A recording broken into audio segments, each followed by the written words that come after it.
Good evening, everyone. Welcome. My name is Daniel Wasserman Soler, and I'm the director of the Lumen Christi Institute.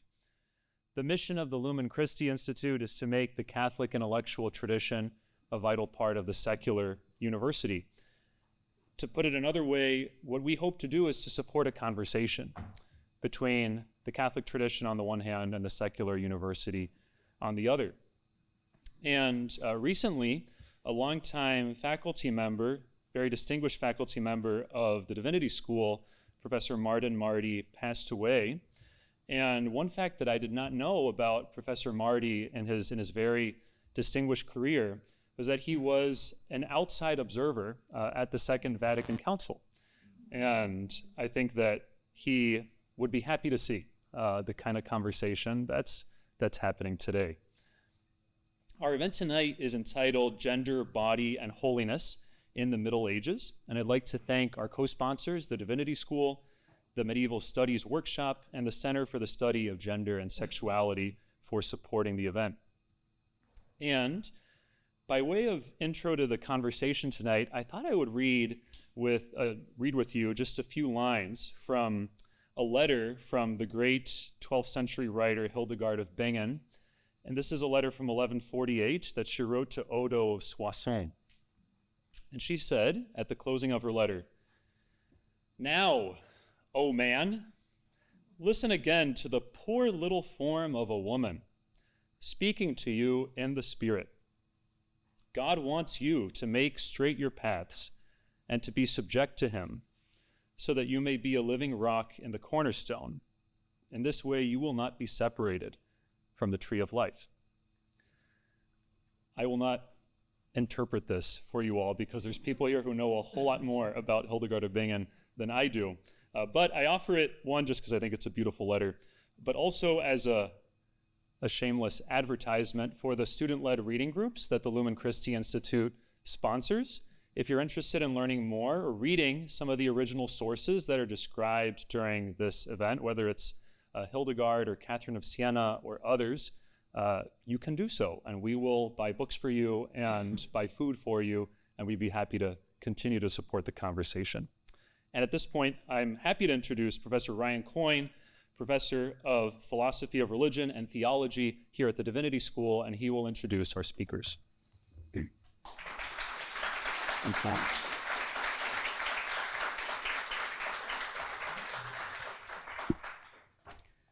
Thanks, Danny. It's such a pleasure and an honor to be here with you all today and to see a packed house for this wonderful event, this symposium entitled Gender, Body, and Holiness in the Middle Ages. It's also a pleasure to have with us today an old friend of mine, Professor Rachel Smith, Associate Professor of Christian Spirituality at Villanova University. My job here is simply to moderate. Our main event will be to have comments from Professor Smith, author, as you know, of this beautifully written and beautifully, exquisitely argued Excessive Saints, Gender, Narrative, and Theological Invention in Thomas of Cantimpré's Mystical Hagiography, Columbia University Press, 2018. So we'll hear from Professor Smith to begin with, and then we have a panel of luminaries in medieval studies here with us who need no introduction, so I'll keep it very short. We have Professor Willemien Otten, Dorothy Grant-McClear, Professor of Theology and History of Christianity here at the Divinity School, author most recently of Thinking Nature and the Nature of Thinking, From Eriugena to Emerson, Stanford University Press, 2020. We have as well Professor Barbara Newman, who is John Evans Professor of English at Northwestern University, author of author of many books, but most recently The Permeable Self, 5 Medieval Relationships, University of Pennsylvania Press, 2021, and Professor Bernie McGinn, the Naomi Shinstone Donnelly Professor Emeritus here at the Divinity School, author, of course, of the multi-volume series, The Presence of God and the History of Christian Mysticism, and most recently, Modern Mystics, an Introduction, Crossroad Herder 2023, and just this month, the book on the interpretation of the Gospel of John. In the Eagle's Wake, interpreting the Gospel of John from Origen to Eckhart just came out this month, in fact. So I believe our setup is that we will start with Professor Smith, then response from Professor Otten, and then Professor Newman, and then Professor McGinn, and then we'll have a panel conversation among these four scholars, and then hopefully there'll be plenty of time for Q&A, because I believe we've extended this event to 5:45. So without further ado, Professor Smith.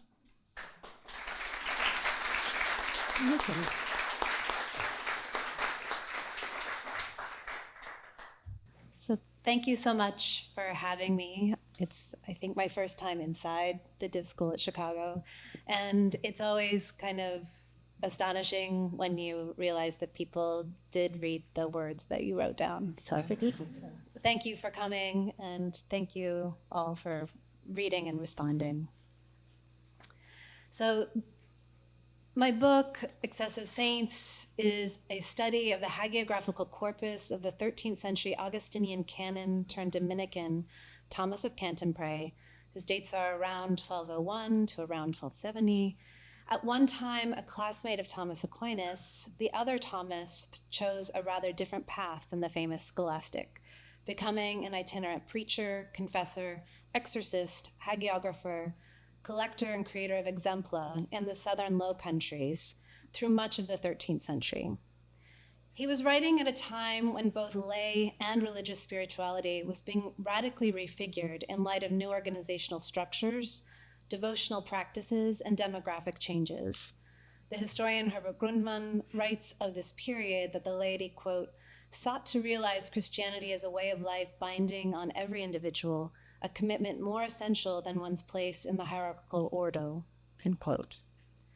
Thomas thought that the spiritual excitement and innovation in his region was a harbinger of the New Jerusalem.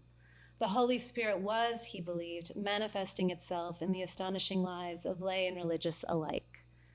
He was particularly involved as a defender, documentarian, shaper, confessor, and devotee of women involved in a variety of religious experiments. As a Dominican, Thomas wanted to quell heretical thought, even as he revealed a fascination for and a desire to be involved in the energy of change.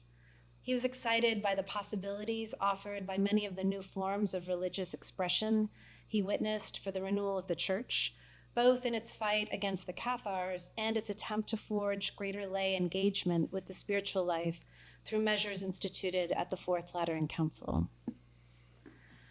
Thomas wrote 5 saints' lives, 4 of women who lived their religious vocations in different modes: Christina, who was not aligned with any religious formation; Margaret, a Dominican tertiary; Lucard, a Cistercian nun; Marie Doigny, a Beguine; and a 5th about a man, an Augustinian canon, John of Cantimpré. He also wrote a lengthy collection of exempla, short, extremely dramatic narratives depicting virtue and vice that he gathered during his travels to serve as stories for preachers to insert into sermons, as well as an encyclopedia that derives moral lessons from the natural world.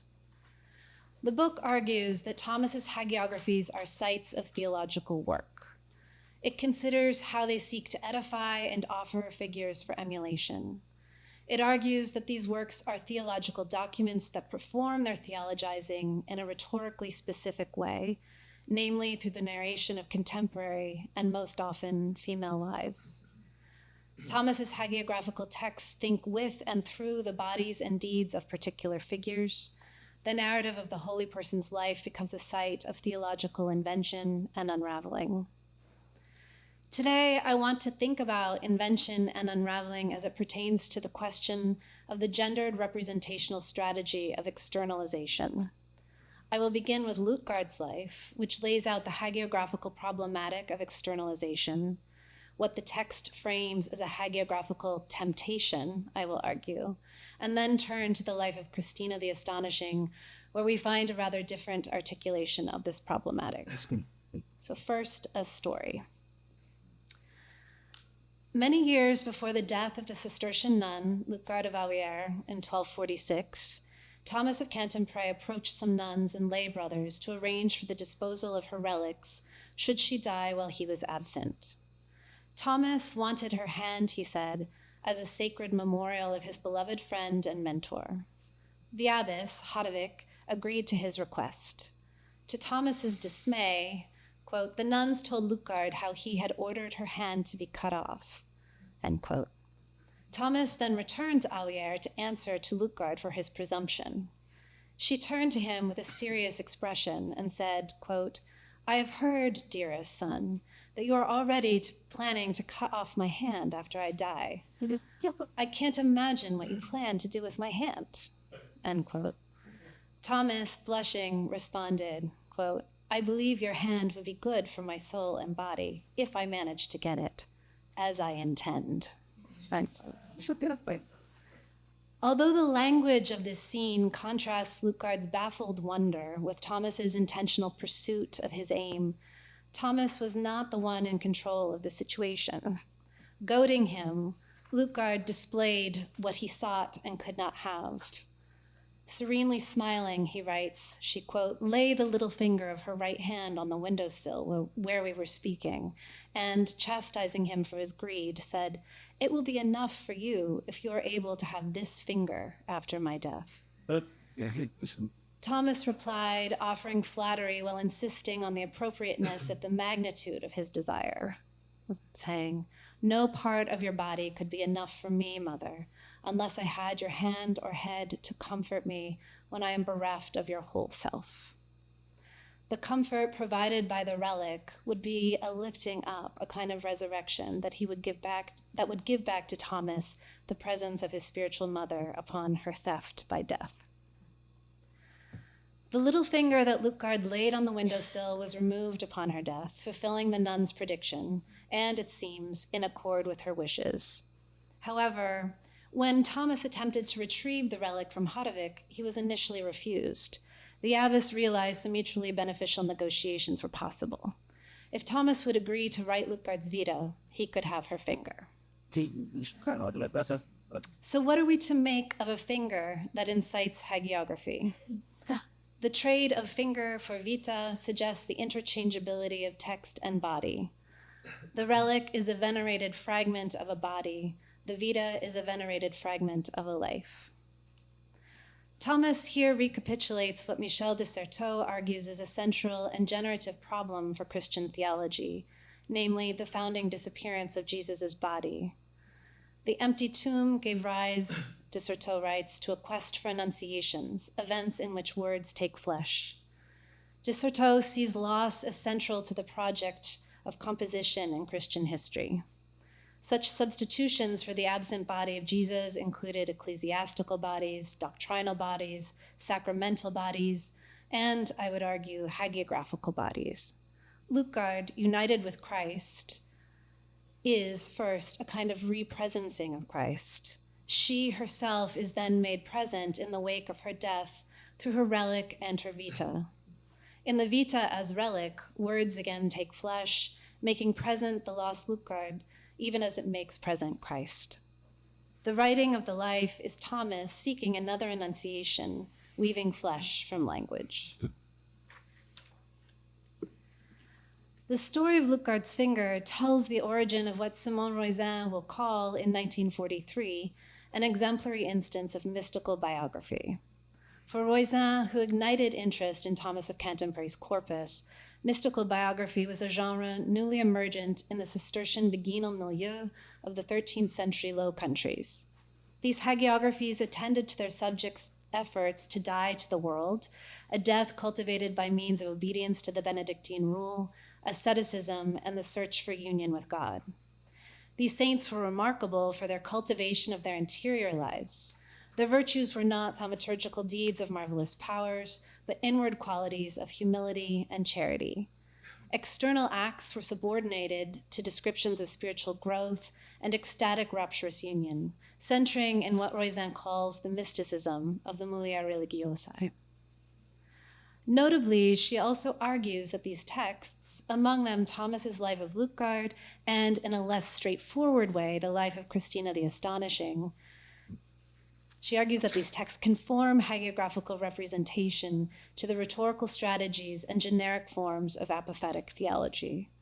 Mystical hagiography portrays the saint whose vocation is union with a God who is beyond the limitations of language and who thereby becomes unnameable. The writing of this kind of vita must defeat the descriptive and taxonomic capabilities of the hagiographer's language. Here, hagiography has the capacity to be a form of apophatic theology. However, given the demands of hagiographical writing to present a compelling account of a person's life through the medium of vividly imagined forms and entertaining narratives, how might we find in a vita anything like an apophatic modus loquendi?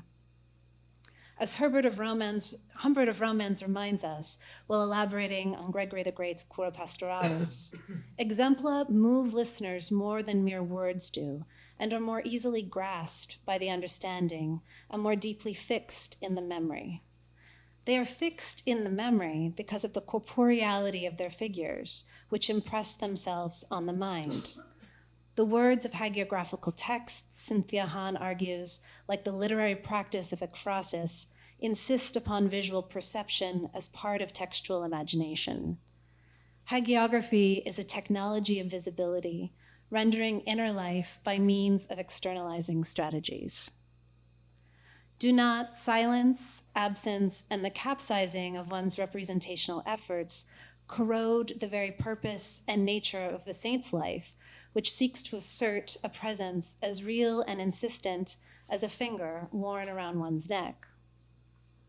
Moreover, suppose we find in mystical hagiography an increased focus on interior states of the soul. Amy Hollywood argues that for such 13th century portrayals of interiority among holy women, it was the marked body that was doing the work of representation. This externalization was, she notes, facilitated by the misogynistic cultural identification of women with the body. In a counter to Roisin, Hollywood argues the apophasis is notably absent in hagiographical texts. This hagiographical somatizing trend, in turn, is an example of a broader drive towards literalization and empiricism that characterizes the high medieval period.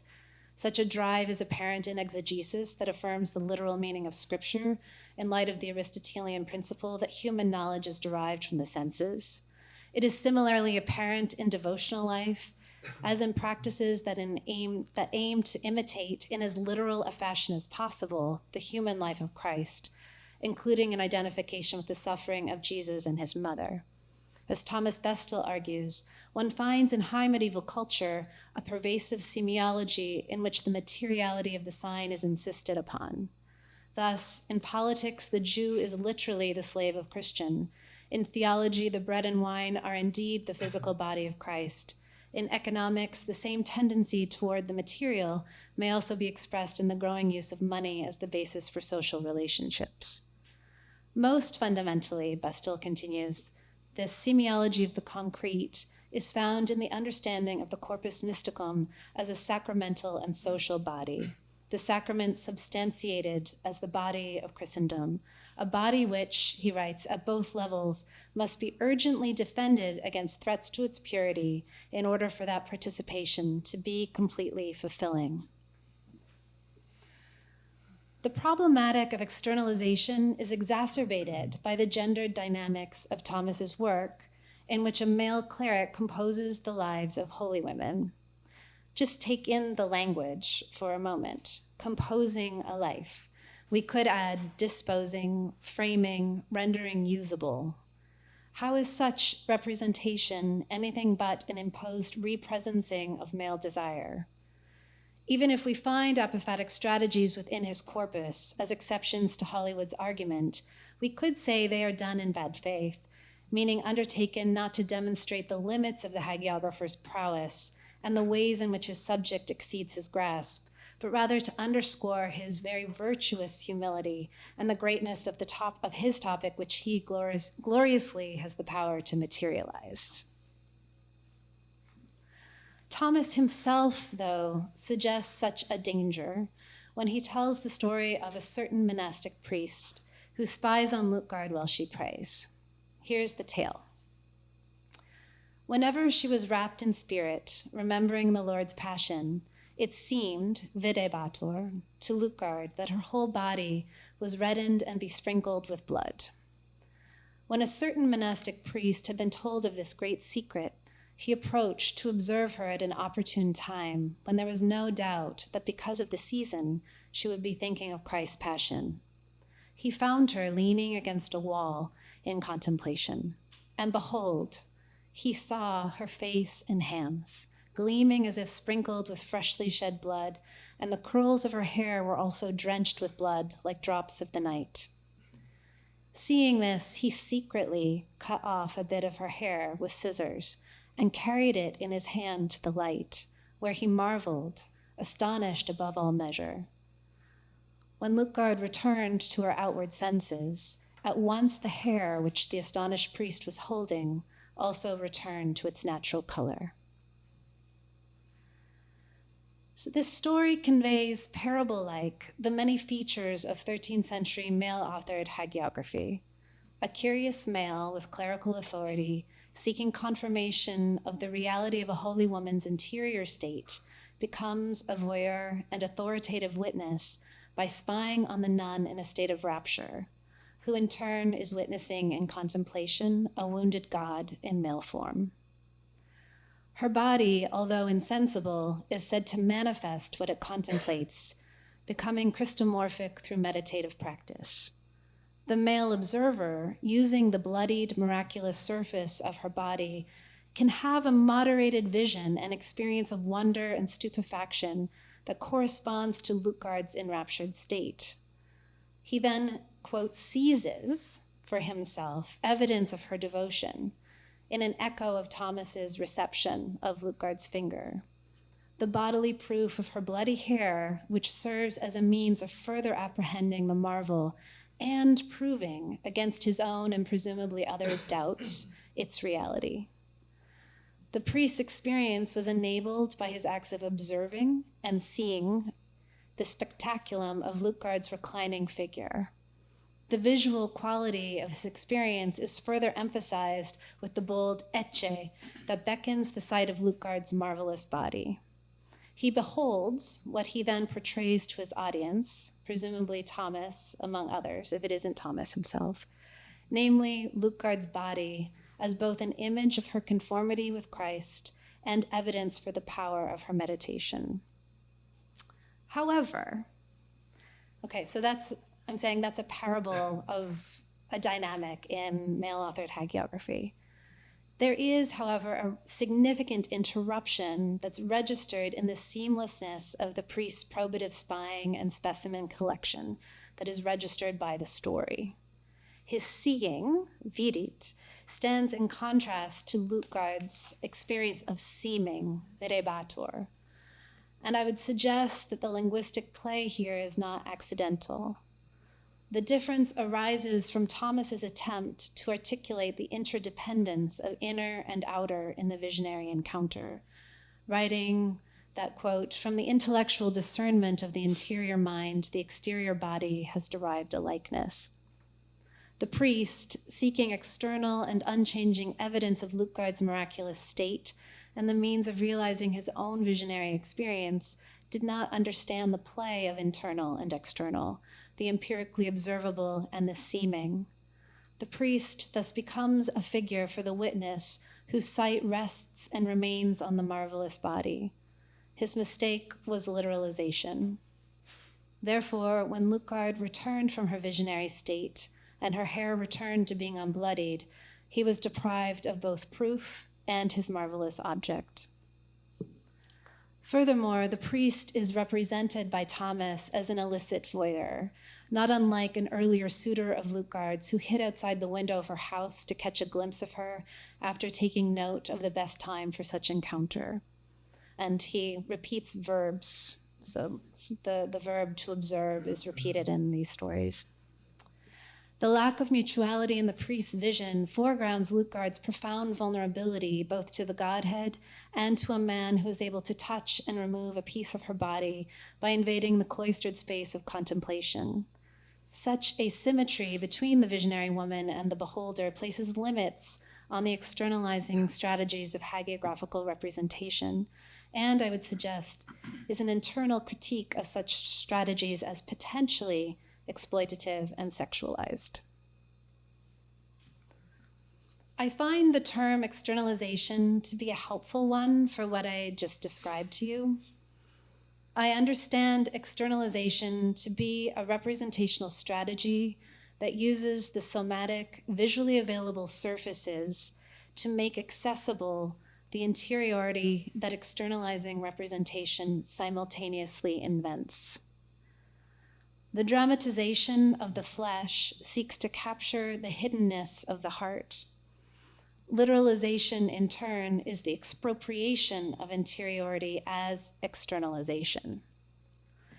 In the context of male-authored hagiography, externalization plays into a gendered spiritual relationship in which the hagiographer defers to the ecstasy of the female saint, believing that his job is to give words to that ecstasy in order to do it justice, to make it compelling for readers, and, as John Coakley has shown, facilitate a visionary experience for the author, who sees himself as otherwise unable to access such hidden connection and ecstasy.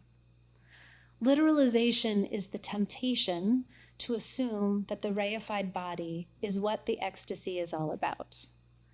Lutgard's hair returning to its unbloodied state, the vanishing proof, gives the lie to this fantasy. The movement between interior and exterior here, from the inward contemplation of Jesus' bloodied body to Lutgard's bloodied surfaces, both of which are temporally bound phenomena, suggests neither that interiority is inaccessible, nor that externalization must end in the illusion and violence of literalization.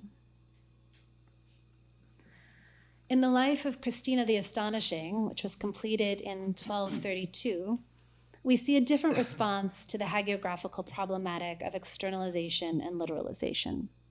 Christina's depiction by Thomas exemplifies the experimental spirit in the southern Low Countries in the 13th century.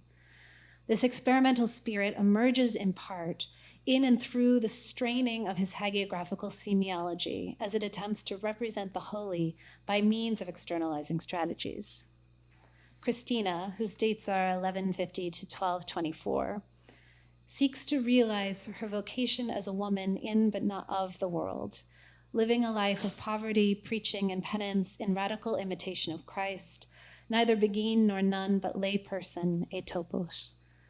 Thomas's Vita builds on a brief comment made by James of Vitry in the life of Marie Doigny. In that prologue, James writes that there were many mulieres sanctae displaying virtuosic paramystical powers in Liège. However, despite the astonishing feats, intense piety, and transgressive way of life, only one, who is not named by James, merits the title mirabilis, for only she was raised from the dead to live purgatory in the body and lead the dead to purgatory or out of purgatory to heaven. Thomas elaborates on James's description of Christina's revivified body, giving it the miraculous ability to suffer impossible pains and yet not die or be marked by its tortures. She assents to God's request that she return to life and, quote, undergo the punishment of an immortal soul in a mortal body without damage to it, and by these your sufferings deliver all those souls on whom you had compassion in that place of purgatory, and by the example of your suffering and your way of life, to convert living humans to me and make them turn aside from their sins, and after you have done all these things, to return to me, having accumulated for yourself a reward of great profit. For Thomas, Christina's resurrection involves three elements: an intercessory function as her earthly suffering substitute for the suffering of souls in purgatory, an exemplary function warning others of impending purgatorial affliction, and Christina's winning a greater reward than that of immediate entry into heaven, which she had already received at the time of her first death. Christina's return to the flesh renders her Christ-like. Descending into an incarnate form to save others, she embarked on a program of bodily mortification that included rolling in fire, remaining in icy water, and living among the tombs of the dead. Thomas tells her that she acted the part of her own torturer, subjecting herself to judicial instruments of punishment like the wheel and the gallows. Christina was able to survive these afflictions because of the divine subtlety with which God endowed her resurrected body. Thus, while these various practices caused her immense pain, necessary for their penitential efficacy, her body remained visibly uninjured. Other properties of her flesh included a sparrow-like lightness that enabled it to hang from the slender branches of trees and to endure walking and standing at dizzy heights, echoing her initial flight like a bird into the rafters of the church following her resurrection. She was able to roll her limbs into a formless ball as if they were hot wax while praying. Her body, like a phantasm, entered deep rushing water and came out untouched. She was able to feed herself with oil and milk from virginal breasts. Christina's deeds, Thomas writes, in contrast to Lutgard's claustration, were not done in narrow corners, but openly among the people. They have not, Christina told her friends, been seen among mortals, and well performed for the improvement of human beings. They were, Thomas says, beyond understanding. The shocking excesses of her actions, as well as the miraculous properties of her body, led family, friends, and the community to believe Christina was possessed by a demon, a belief that resulted in her further torment at the hands of her sisters. They locked her in a dungeon from which she escaped only to be tied to a yoke and starved. The incredible acts of Christina's resurrected body, particularly its tortures, exudings, ecstasies, and rapturous songs, conform to what scholarship has identified as a 13th century trend of emphasizing the bodily nature of women's piety. Christina's bodiliness, in fact, is an extreme instance of this somatizing trend, and it has led to a remarkable range of scholarly interpretation. I'm just going to present one such interpretation here. So Robert Sweetman has noted the important pastoral function of the wondrous and horrifying in this life, which is essential to the didactic message of Christina's post-resurrection activities. These become, he says, an extended exemplum.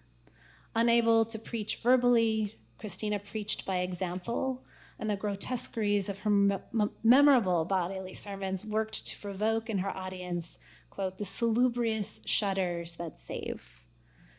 Christina preached purgatory by performing the pains that await sinners after death in her own flesh on earth.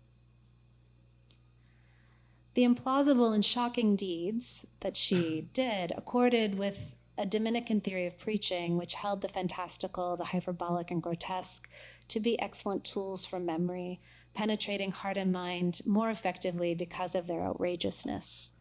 According to 13th century Dominican understanding, a sermon was not considered persuasive if it merely convinced hearers that what a friar said was true. Rather, it must lead to repentance and auricular confession.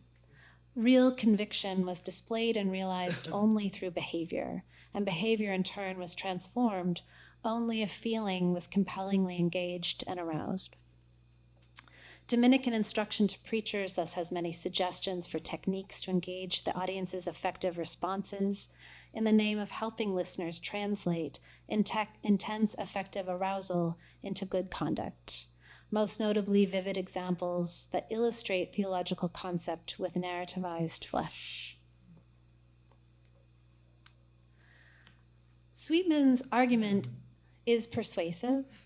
However, his explanation does not account for the way in which Thomas's text is in continual danger of being derailed by the same marvelous horror that gives its subject her divine authorization, of the way that the affects elicited by the exemplar do not only buttress the aims of Thomas's argumentation, but undermine it, the way that the horrifying response Christina inspires could lead to flight from the saint rather than flight towards penance.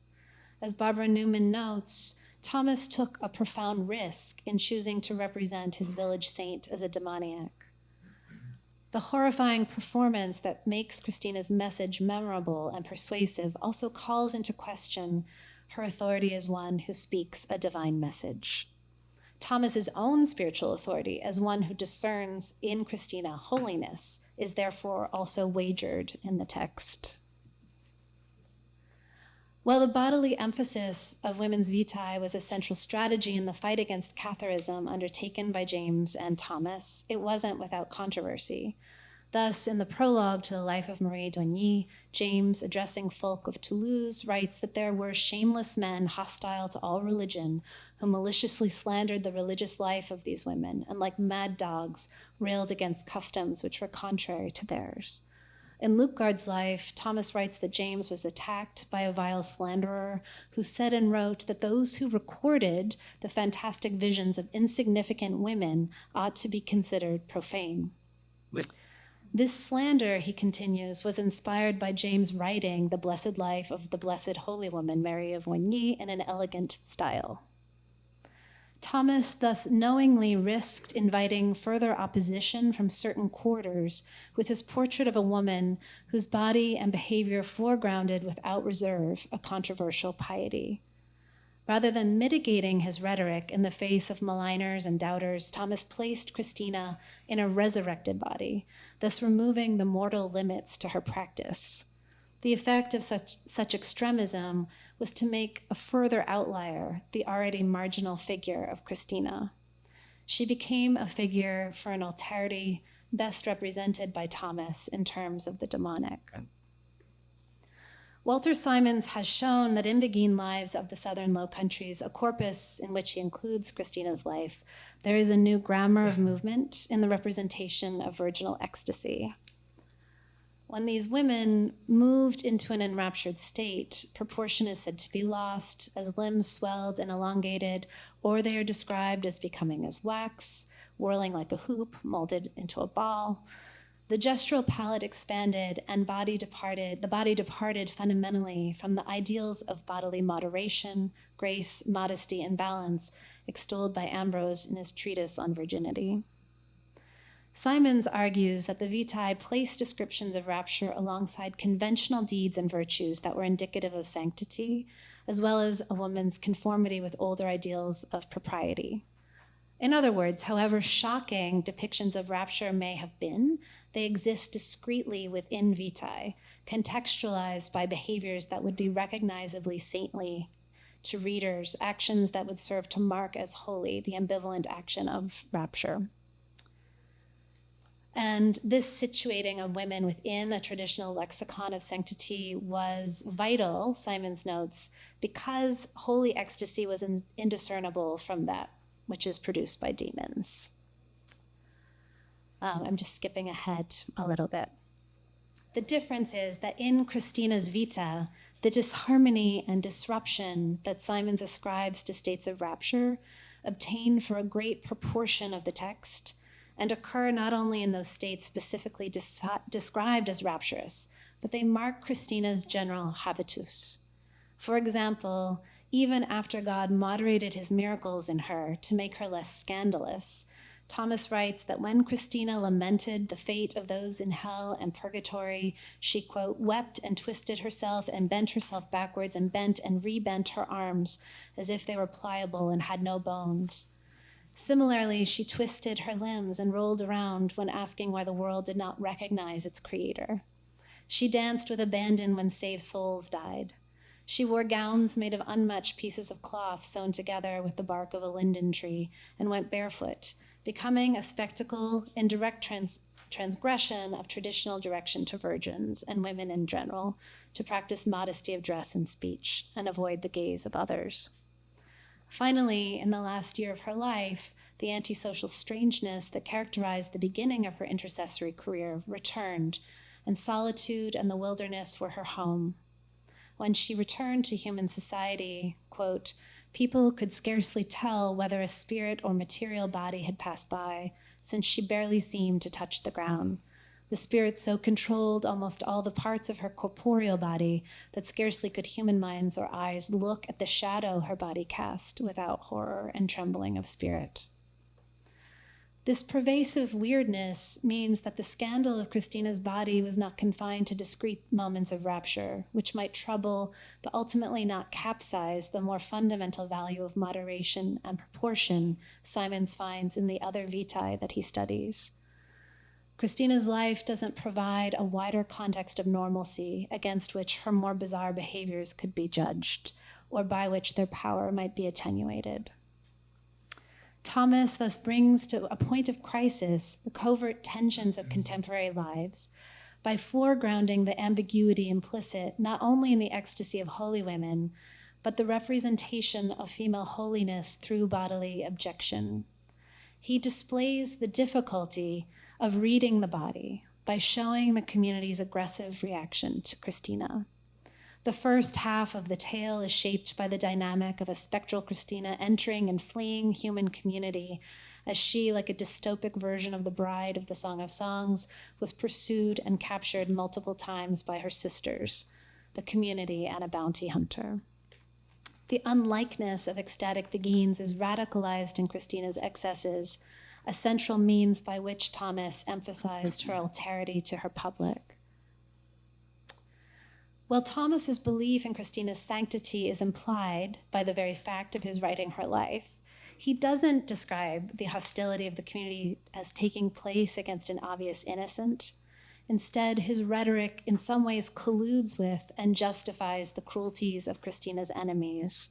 Their reading of Christina as possessed is repeated in Thomas's representation of Christina through the language of the demonic and the horrifying, forcing the reader to undergo the same act of interpretation as the villagers of Liège.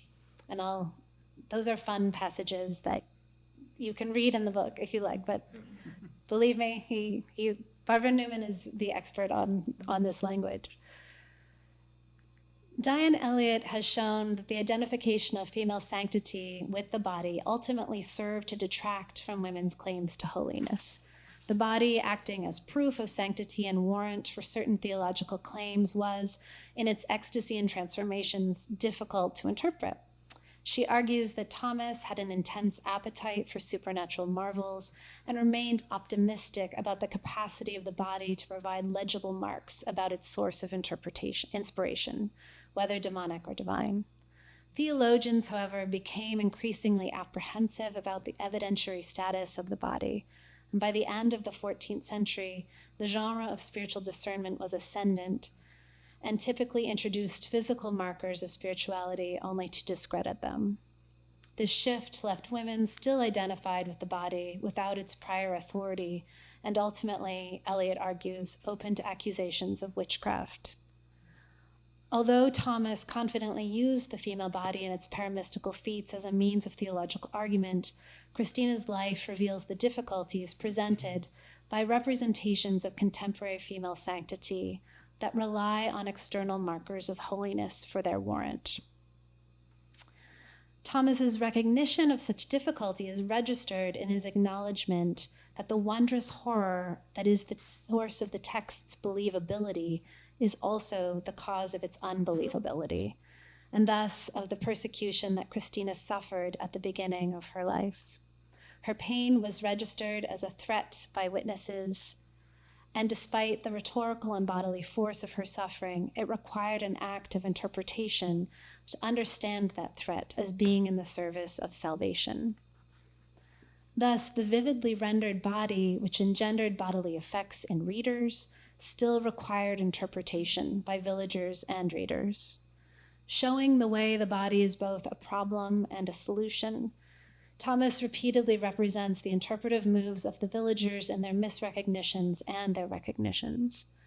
While the message of purgatorial punishment, the sinfulness of humanity, and the wrath of God stand forth clearly in their text, their visibility depends on the suffering flesh of a female saint in a way that renders it unstable, as God's activities could also be the devil's, and the effects of horror inspire not a flight from sin, but from the saint.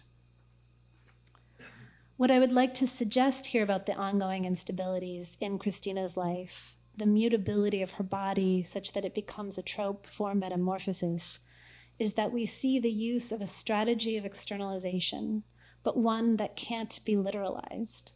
Were Thomas to literalize, were he to expropriate her body for fixed ends, he would have to clean up her representation, cover over its ambivalences, render it more cleanly amenable to his pastoral project.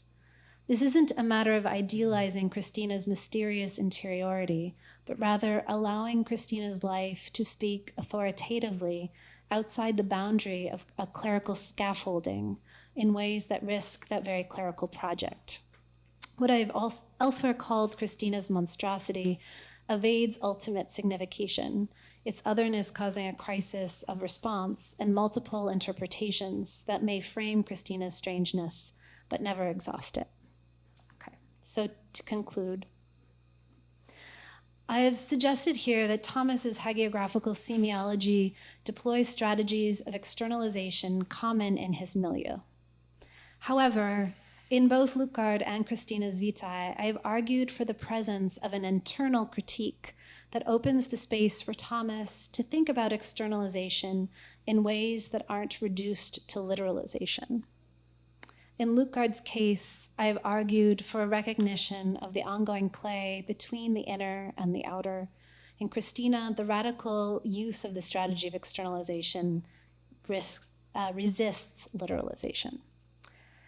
Here we can return to the notion of mystical biography suggested by Roisin and her argument that authors of mystical biography deploy ineffability language because they understand the saint to be a theophany requiring an apophatic text to do justice to the manifestation of God on earth. Like must express like. Mystical language must portray the mystical saint.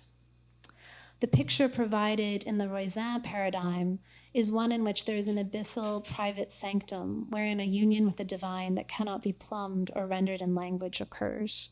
The outer veils and reveals that union, which remains ultimately separable from the play of presence and absence that structures language.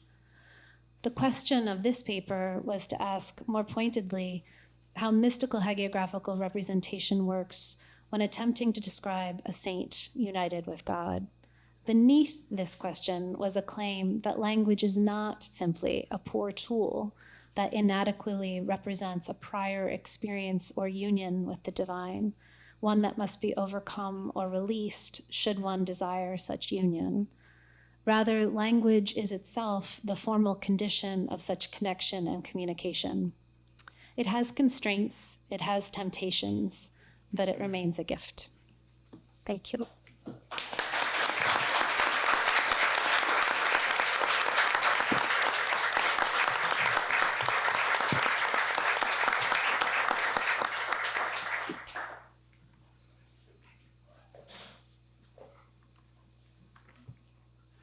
Thank you very much for, first of all, for Lumen Christi for organizing this panel, and to Rachel Smith for her kind willingness to speak to us today on her wonderful book, Excessive Saints. This year has been another remarkable year for me, as every time I teach the class on late medieval women, authorship and authority, I end up having my mind cling to a topic that I then find it hard to let go. Last time, and that explains the genesis of the invitation to Rachel, it was the fact that Amy Hollywood emphasizes the difference between women speaking as opposed to women being spoken about. As she has a point in signaling the difference between the 7 Ways of Love by Beatrice of Nazareth and the anonymous life written about her, I felt that that difference, or perhaps the oppositional relationship between men and women, was perhaps a bit overblown. It may have been the case that I was influenced by one of my students writing at the time a dissertation on Angela Foligno, where Angela has the help of Brother A in writing what she wants to write. Opposition didn't seem to me the only way to interpret gender divergence, as was my first conclusion. And second, maybe a woman's voice wasn't the only point of identification on which we should focus the contemporary discussion.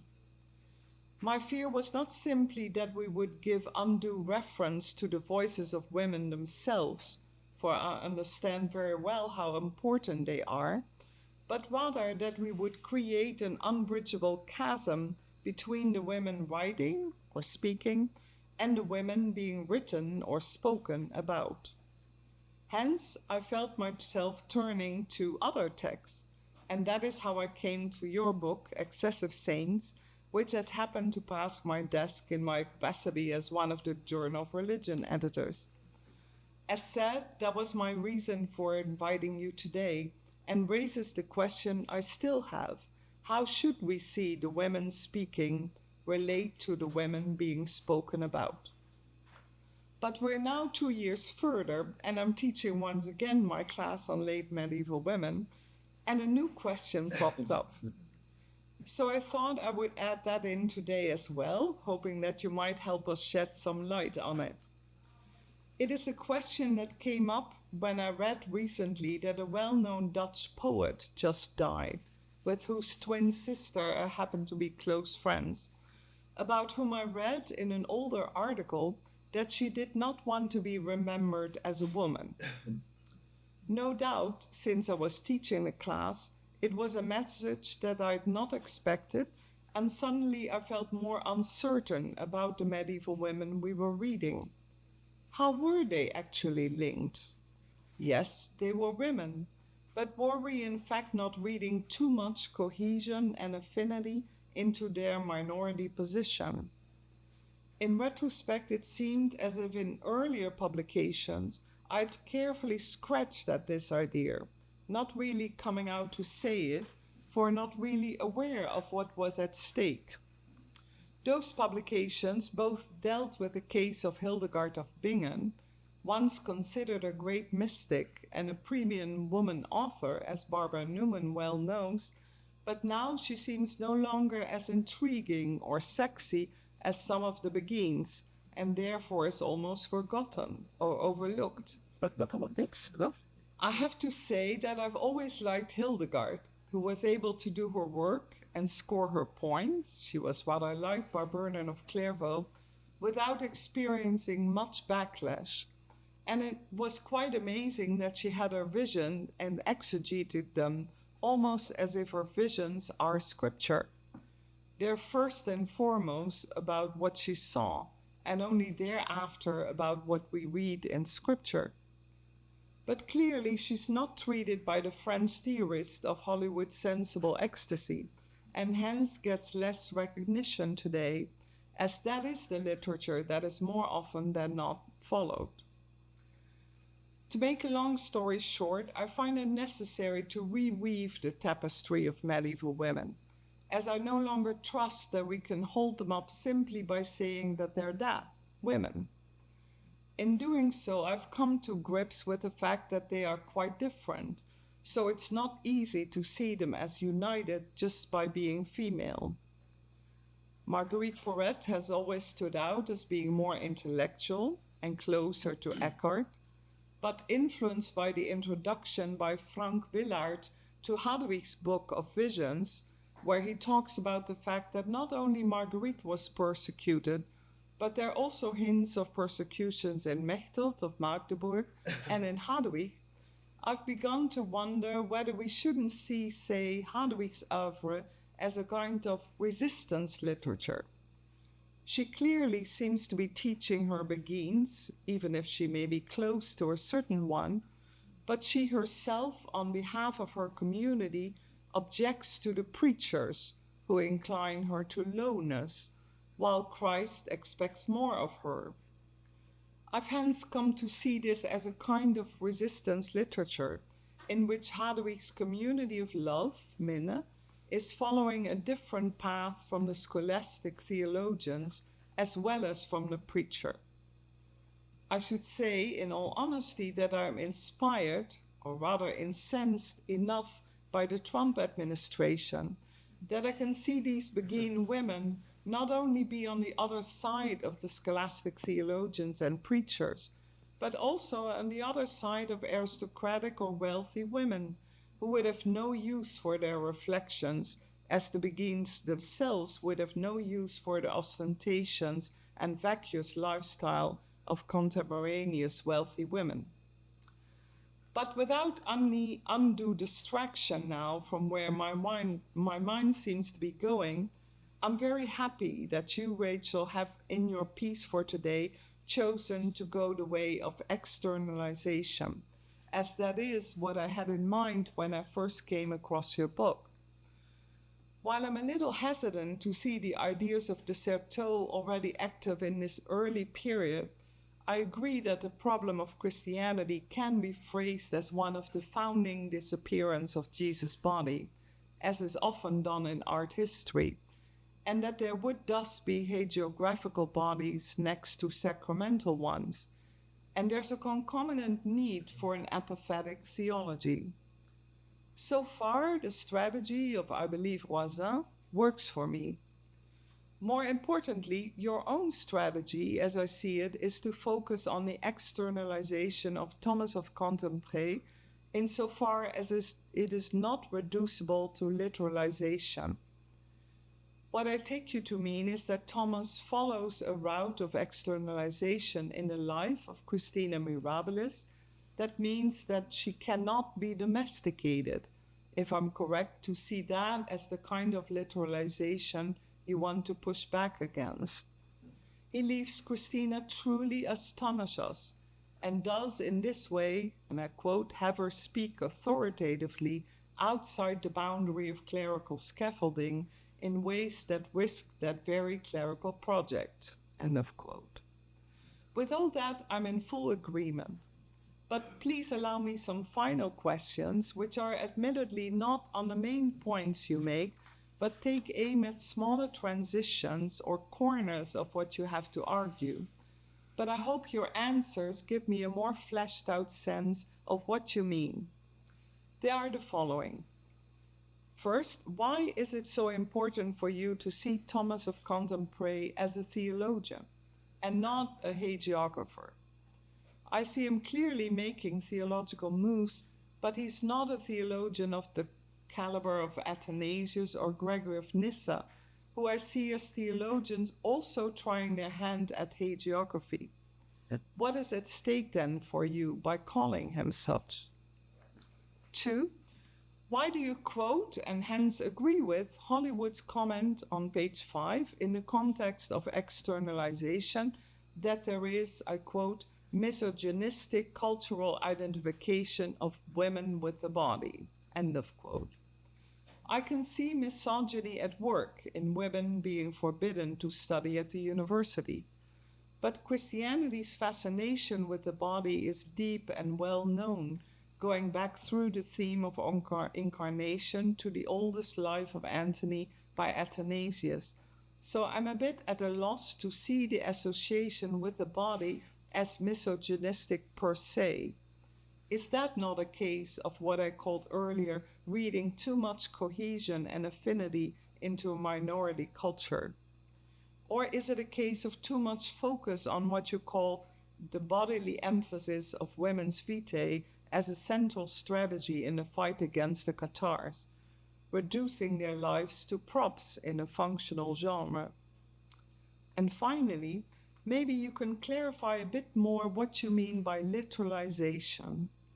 You want to focus on the externalizing strategies of hagiographical representation, but it seems you see literalization as blocking that, calling it, and I quote, the expropriation of interiority as externalization, end of quote.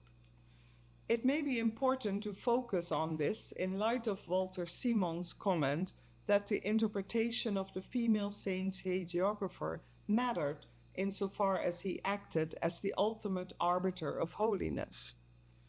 Is it the case then that you think the hagiographer, Thomas, can only do his literary job through externalization without being weighed down by literalization? Or do you give a covert criticism of exegesis here, seeing it as generally being too literally and rigidly connected with hagiography in the 13th century? If so, it would make Thomas indeed for me more a theologian than a hagiographer, as I'm still mulling over that last point. Thank you. Go to.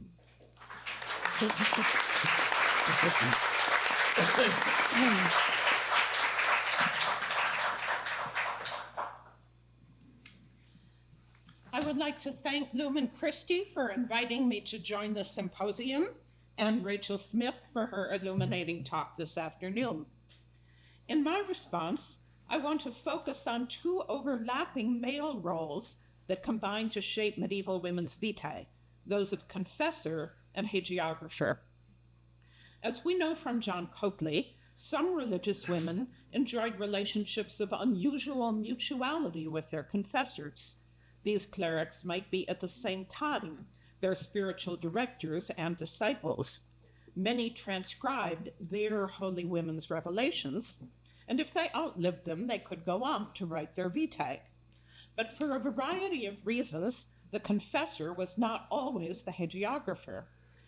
Using Thomas of Cantimpré's vitae as examples, I will argue that the writer's proximity or distance from his subject made an enormous difference to what he could say. I will consider these three lives from the standpoint of the roles Thomas played vis-a-vis his subjects, as well as the sources of his information. In the case of Lutgard, Thomas was in all likelihood one of her confessors, so it is from that perspective that he wrote her vita. For Christina, he interviewed a great many eyewitnesses, but apparently none of them who had enjoyed privileged access to the saint's inner life. Finally, his chief, if not his only source for Margaret of Ypres was her confessor, Friar Zager, Thomas's Dominican colleague. These vitae therefore span a wide range of subject positions, from the intimacy that the writer enjoyed with Lutgard, to his publicly sourced life of Christina, to his triangulated account of Margaret through the eyes of Zager. As we know, Thomas was Lutgard's intimate friend and viewed her as his spiritual mother. Although he never explicitly says so, he was probably also her confessor. Their relationship was modeled on that of Thomas's mentor, Jacques de Vitry, with Marie Douanier, even down to the disarming exchange of the saint's vita for her little finger. In a prologue addressed to Abbess Hadwig and the nuns of Éwillère, Thomas transmits their beloved sister's life not only to them, but to the virgins of all the monasteries of Brabant, as a lesson and example of virtue. Given the long relationship he enjoyed with the saint, he can truthfully say that he, quote, received many of his anecdotes from Lutgard's own mouth as one of her closest friends, probably in the context of confession. For instance, she told him about her vision of Pope Innocent III in purgatory, where he would be tortured by the most atrocious punishments until the day of the Last Judgment. She even listed the 3 sins for which he was punished there, although Thomas suppresses them out of reverence for so great a pontiff.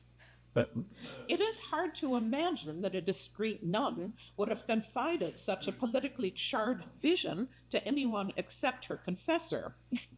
Other narratives came, quote, from people of a kind who would never stray from the path of truth, many of whom must have been sisters or priests attached to the same community. If my surmise is correct, the greater interiority that Simone Rosin sees in this vita need not have signaled either deeper spirituality on Lutgard's part or theological maturation on Thomas's. Rather, he was able to record her inmost thoughts, feelings, and practices simply because she told him. Externalization was still required, of course, to convince readers. For example, Thomas records tales of the saint's levitation, a radiance that visibly hovered over her, and a golden crown that 2 witnesses saw the bishop place on her head at consecration, when the other virgins received only linen wreaths. All these are outward and visible signs of an inward and spiritual grace, as St. Augustine would have said. But the mystical interiority of this vita suggests a common pattern, the writer's seamless transition from confessor to hagiographer. As far as Thomas's closeness to his subject is concerned, Christina's life stands in the middle distance.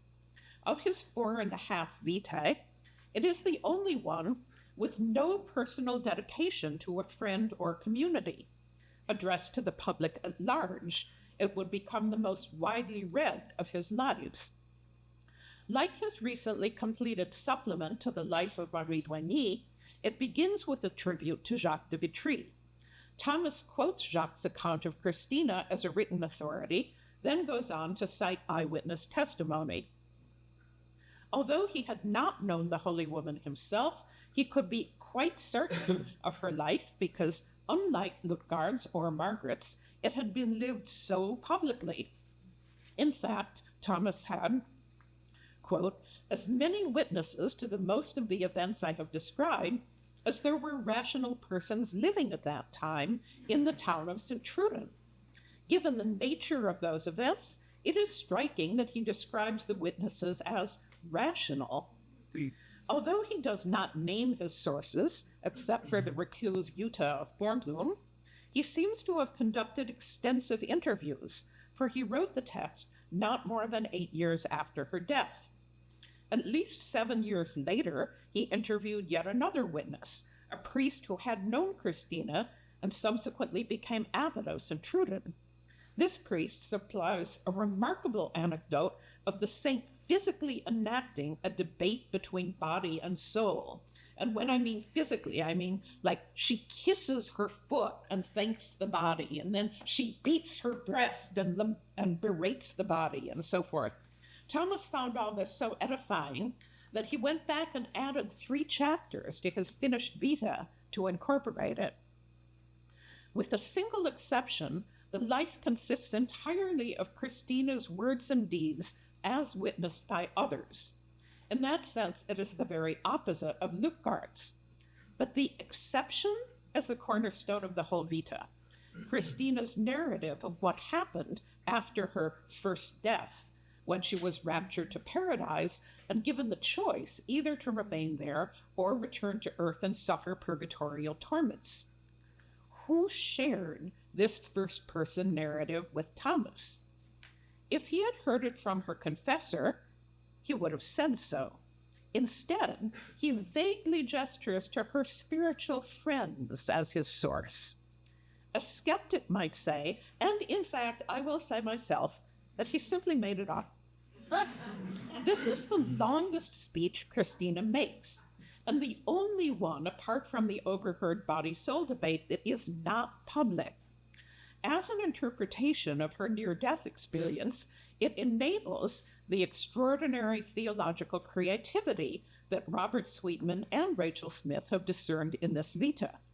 Christina's pact with God allows Thomas to make sense of her mirabilia as purgatorial tortures endured in a resurrected body, providing both a lived sermon on purgatory and a suffrage to benefit the souls already there.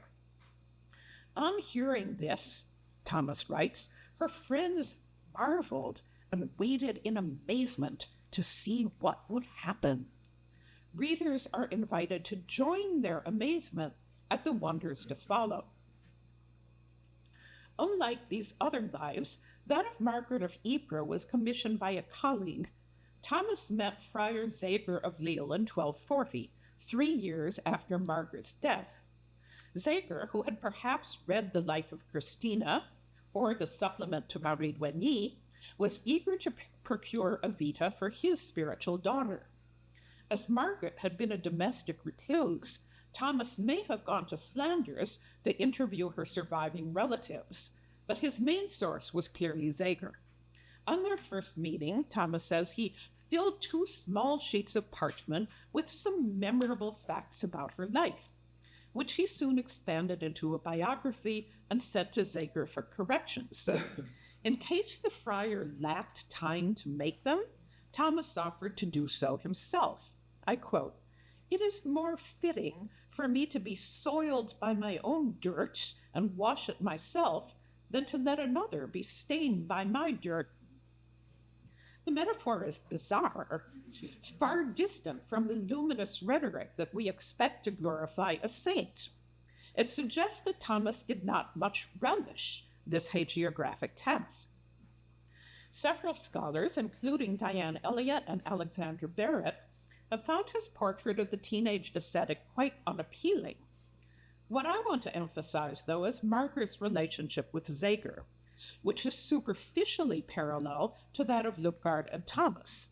At this time, Thomas of Cantimpré was still on close terms with the living Lutgard, so he was in a good position to understand such a confessional friendship. On a deeper level, though, the cases are quite different. Margaret was head over heels in love with Zager, who had spiritually seduced her away from the young carpenter she had hoped to marry.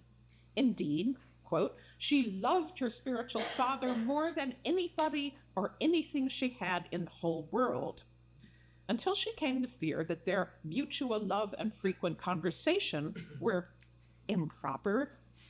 Christ, however, promptly confirmed the holiness of that love. The bond was so intense that it expressed itself through telepathy and clairvoyance. When Zager sang a mass for Margaret in a distant church, she knew it by revelation. And when a visit was delayed, she experienced such distress that Christ consoled her with a miraculous lynx-like vision of Zager in Lille, 5 leagues away. Every page of the Vita testifies to her dependence on Zager, as well as his solicitous concern for her. But Margaret died at 21, never attaining the spiritual maturity that marked the more balanced friendship between Lutgard and Thomas. Instead, her commitment to chastity aroused such an irrational fear of men that she couldn't even abide the presence of a 12-year-old boy who washed the family's dishes. Thomas represents Margaret's Vita as an offering to his friend and beloved brother in what Rachel has called a homotextual gift exchange. I love that phrase. Just as Zager had gifted his colleague with Margaret's edifying story, Thomas reciprocated with the gift of his text, setting the woman up as a currency of exchange between the two men. In contrast to the Vita Lutgardis, confessor and hagiographer here represent distinct complementary roles. But there's also something sinister about this Vita. I cannot escape the impression that Margaret's life is a tragic one. Her savage asceticism, starvation fasting, dehydration, sleep deprivation, self-scourging, endless genuflections and prostrations, and I made hundreds every day, caused the ghastly disease of which she died. It was diagnosed as an internal hemorrhage, with symptoms that ranged from foul-smelling sweat and atrocious pain to bleeding so profuse that even her hair turned bloody. Bleeding hair seems to be a theme today. As Eliot has demonstrated, the doctor who saw Margaret ascribed her illness to suffocation of the womb, saying that unless she took a husband, she could not be cured. In other words, her virginity, as well as her fasting, caused her to retain menstrual blood, which became toxic and resulted in symptoms. So by heroically persevering in her vow of chastity, she earned the crown of martyrdom. To be sure, Thomas unpersuasively cites Margaret's cure and claims to find in her life a manifest sign that the human body can do and endure many great things without harm to itself. But he protests too much, for in fact her practices killed her. Zager, for all his admiration, either couldn't restrain or actively encourage this ferocious regimen. Margaret of Ypres was a contemporary of the more famous Saint Elizabeth of Hungary, who similarly died at 24 under the thumb of an even harsher spiritual director, Conrad of Marburg. These two mulieres religiose herald a long series of confessors who yearned to fashion their own holy women, going on to win prestige and literary fame by writing their vitae. One might mention Peter of Dacia and Christina von Stummeln, Jean le Graveur and Hermine de Reims, John Marienwerder and Dorothea of Mantau. In other words, the joint role of confessor-hagiographer was not always benign. But Thomas of Cantimpré, in his path-breaking vitae, shows us three possibilities: the surly teen, who trusted no one but her spiritual father; the mature nun, capable of true reciprocity; and the haunted free spirit, who gave counsel to many, but accepted it from none. Thank you.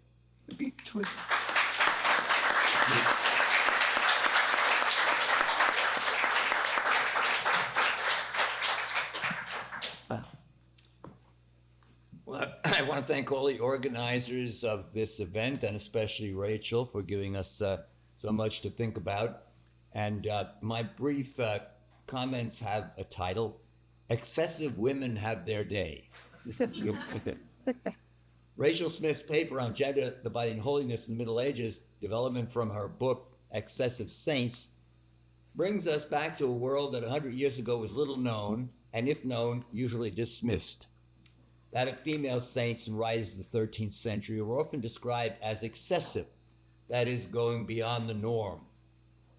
Exactly what that excessivity consisted of and by what criteria it is considered excessive is not always easy to determine. But most students of spirituality and mysticism would agree that there is much that is new and strange about many of these writers and the lives of the holy women at the time. Professor Smith encapsulates this in her phrase about the pervasive weirdness of Thomas of Cantimpré's Vita Christinae Admirabilis. Of course, these excessive women of the Low Countries are just part of a wider phenomenon about which it is very difficult to generalize. So I'm just going to make a few tentative remarks about her paper and a little bit about her book, even though I know you haven't read it, but she appeals to things that are developed further in the book. First of all, the negative views of these women that dominated up until a few years ago have yielded to much more nuanced and positive appreciation. These vitae, as well as the actual writings of the 13th century women, the earliest of which is Beatrice of Nazareth, are now correctly seen as real theological documents. Second, in the case of Thomas of Cantimpré, we must remember, as Professor Smith does, although it has, as Willemien pointed out, it has interesting implications. We're not talking so much about what the mulieres sanctae saw themselves, but how they were presented by their male admirers, confessors, and publishers. But these vitae are often the only real evidence we have of some extraordinary people. So how are we to interpret these documents? Smith provides us with some useful exegetical tools to probe what is unusual about Thomas's works, especially our two principles of externalization and the concomitant literalization, which has been touched on by others here. Let me cite her definitions. Externalization is a representational strategy that uses the somatic, visually available surfaces to make accessible interiority that externalizing representation simultaneously invents. If I understand this correctly, it means that interiority is both an invention of and a representation of an unknown inner something created by external observation. Literalization, she says, is the expropriation of interiority as externalization. Again, I'm a little bit puzzled about this because it seems to me that the interiority aspect of this needs further discussion. So my first question to Rachel Smith is about the relationship between externalization and interiority. Is interiority just some mythic or unknown reality postulated for beginning the process of externalization, or can we say more about it? Now, in reading these vitae over many decades, I was struck with another possible interpretive paradigm different from that of externalization and literalization. Thomas of Cantimpré, as Smith points out, was much influenced by the Cistercian mystics, especially Bernard of Clairvaux and William of Saint-Thierry. How far this material might have been known to Christina or even Lutgard is difficult to determine. But Cistercian themes are important for how Thomas presents these women. In a famous text, the beginning of his third sermon on the Song of Songs, Bernard begins with the famous phrase, Hodie legimus in libro experientiae. Today we're reading in the book of experience. And experientia is indeed a key to Cistercian mysticism. But the Cistercian mystics, especially Bernard, deal not just with the experientia of the preacher, but also with the experientia of the audience. Because Bernard and William wrote not to draw attention to themselves and their own inner lives, but to encourage their hearers and readers to learn to appropriate their own book of experience. Now, hagiography, of course, is a very different genre from preaching and mystical commentaries. Thomas's hagiographies, due to the excessive nature of the deeds of his subjects, the word experientia seems to be replaced with admiratio. Admiratio, wonder at the astounding miracles that God has publicly shown in his chosen saints.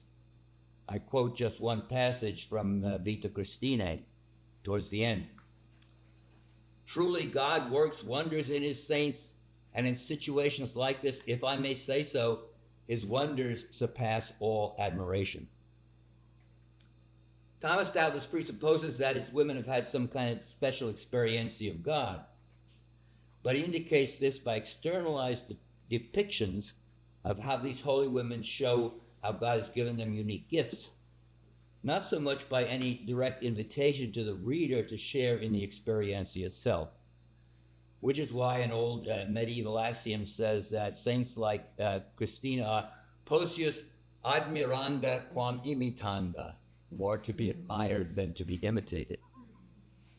If we can agree with Professor Smith, and I certainly do, that these lives can be characterized as mystical hagiographies, I wonder what role experientia plays, since it seems to have been largely displaced by admiratio. And so I'd like to ask her to say a little bit more about how she sees the role of experientia in the vitae, the experience of Christina and Lutgard, the experience of Thomas, the experience of the reader, especially because admiratio seems to have become the fundamental mode of mystical consciousness. Now, my second and final point is going to just briefly touch on apophaticism, which the paper here mentions, but the book goes into in considerable detail. And Professor Smith agrees with Simon Wassan's old but still simulating book about the Cistercian women, and she notes Wassan's description of Thomas's writings as deploying ineffability language because they understood the saint to be a theophany, requiring an apophatic text to do justice to the manifestation of God on earth. Now, I have several questions about this. First of all, I note that apophaticism is a very broad category with many possible understandings. And it's always seemed important to me to distinguish between the general apophaticism of all Christian theology, no one has ever seen God, John 1:18, and more specific theological thematizations of divine hiddenness and ineffability. All Christian theology is apophatic to some extent. But if all theology is generally apophatic, what does it mean to say a particular theologian or a particular vita is apophatic?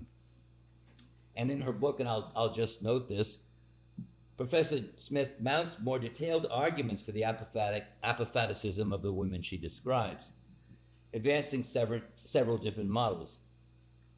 Concerning Christina Admirabilis, she invokes the Dionysian dialectic of unlike likeness, or even monstrous symbolism, the very strange things that are ascribed to Christina.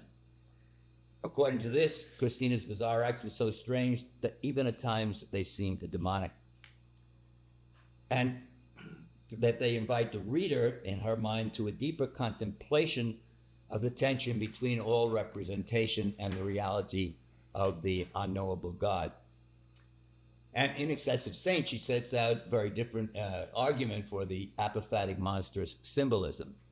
And Thomas of Cantimpré, as a trained scholastic theologian, may well have read Dionysius and Dionysius' celestial hierarchy. But I have trouble seeing direct evidence of this in the text itself, either with regard to descriptions of Christina or Thomas's theologizing about her. It seems to me an alternative explanation, and one that I offer here, is that the discernment of spirits may be at work in so many of Thomas's descriptions.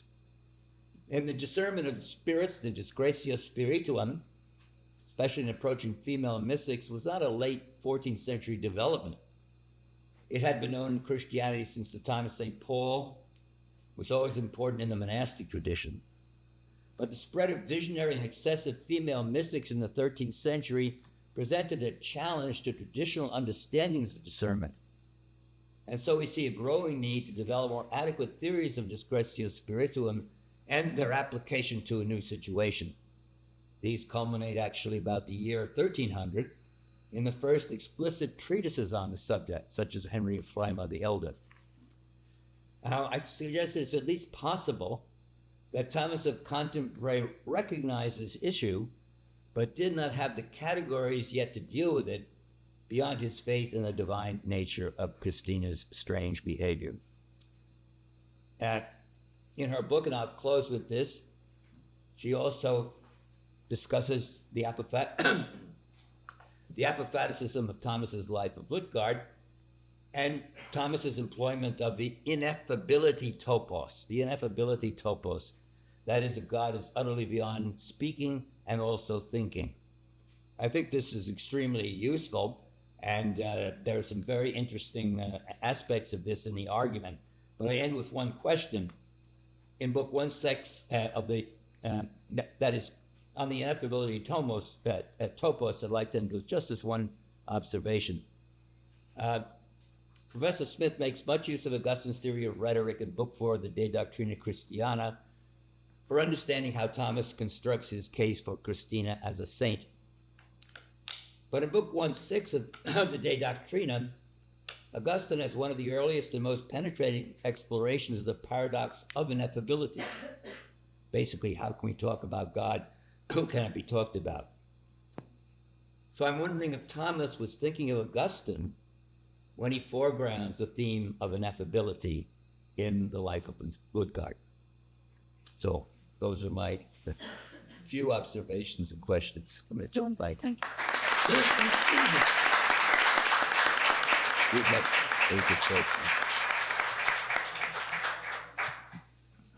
Such an incredible wealth of themes and ideas to think with.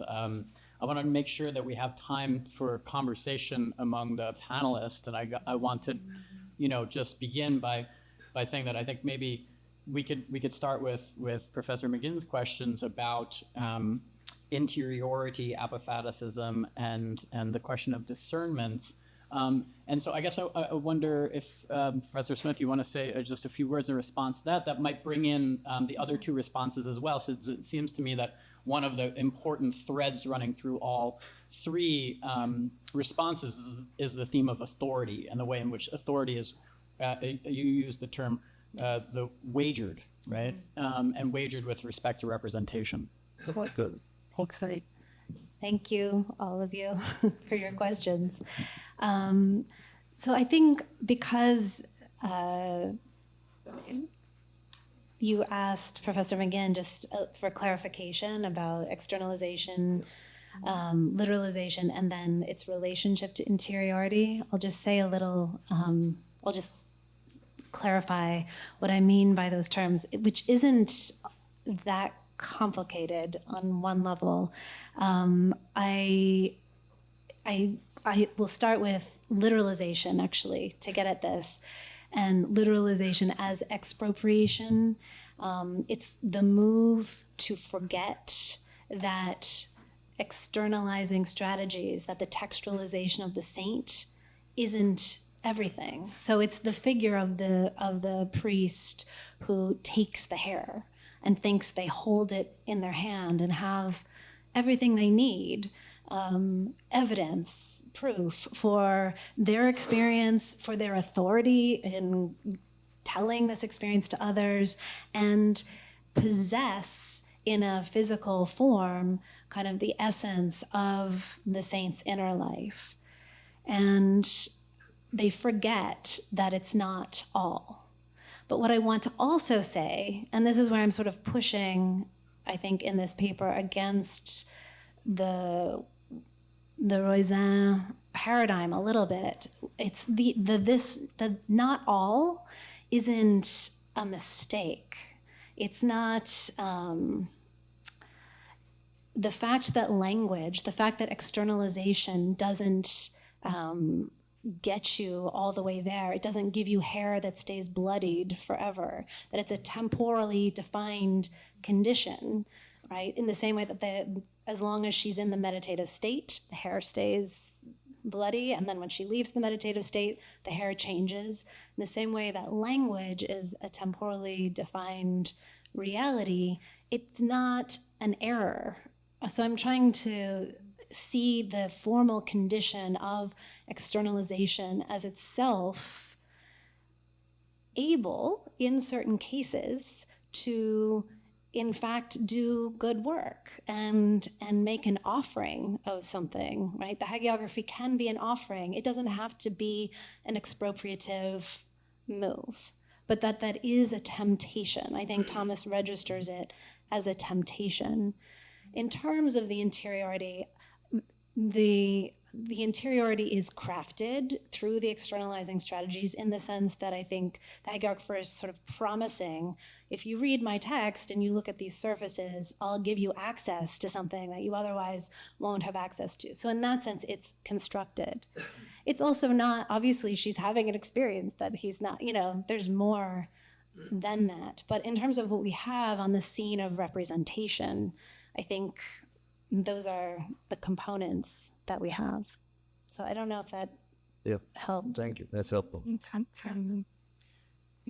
Given that that's the way you're thinking about representation, I wonder if you might say just a few words in response to Professor Otten's comments about female mystics as representing themselves as opposed to speaking of themselves or being spoken about, and also this striking phrase as engaged in, some of them at least, engaged in writing a sort of resistance literature. Yeah, I like that. So what came to mind when you were asking about whether we overread women as a single category, or your friend who doesn't want to be remembered as a woman, and I think there has been really interesting work done on the limits of gender as a category of analysis for these texts. So what I was thinking about when I read your comments and heard them again was Patricia Daly, trying to place Hadovik, think of Hadovik not as a woman writer, but Hadovik as writing out of a theological tradition and thinking about the body as a Pauline Augustinian theological category that she is engaging with. And so thinking of her as a writer first and as a theologian who's part of a literary theological tradition rather than a woman. And I think that is really important to remember in terms of the women as they represent themselves and as they are represented.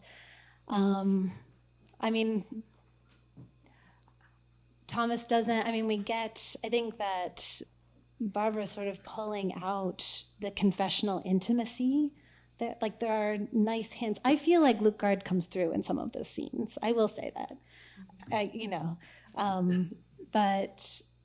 but it's limited what we know. What do we know that we have? But one of the reasons it's important for me to think about him actually as a theologian, I think maybe speaks to your question a little, which is instead of placing hagiography over in a corner, in a little silo where these weird people do weird things, that he is part of a Cistercian vaginal milieu, in the same way that Hadovik is writing out of that milieu, in the same way that, the theologians of the day are writing. And so that you do get a sense, I think, of a kind of, this is what I find attractive about him, of a community, of a world of people talking, meeting each other, traveling around, and participating in discourse that is shared. still doesn't give us a woman's voice, but I think it takes away that sense of little silos where you have like woman's world over here as if it were one thing, because it's clearly not, and everybody else. I guess if I could ask just one more question. I'm curious to hear your thoughts about Professor Otten's question, why see Thomas as a theologian? Specifically with respect to Professor Newman's proposal of how we read the Vita of Christina, right? So if that the exception is the cornerstone, as she put it, right? And the exception is the first person narrative, and yet this was made up, right? Would this make any difference to you as a reader? First of all, do you agree with that, or does that factor into your reading of the text? And second of all, would it make any difference, you know, in terms of how you understand the relationship between externalization and literalization? Yeah.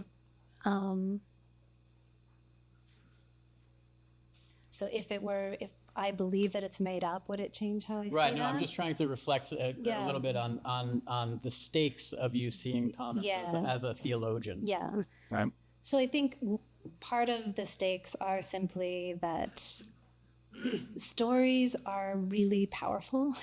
And I think when we say that they're just silly, we're ignoring the work that they're doing, the deep thought work that they're doing, and the power that they have. And they're tapping into deep theological assumptions and worldviews and deploying them in ways that are, I mean, they're funny, they're vivid, but they're also incredibly effective for that reason. So that kind of the power of that pastoral work interests me, but I think it's important to think about the theological work that stories do. So that's part of what's at stake. Another part of it is for me, I guess, historical in the sense that I think, okay, here's somebody, he's a classmate of Thomas Aquinas's, and he chooses a different path. That doesn't mean he leaves behind all that training.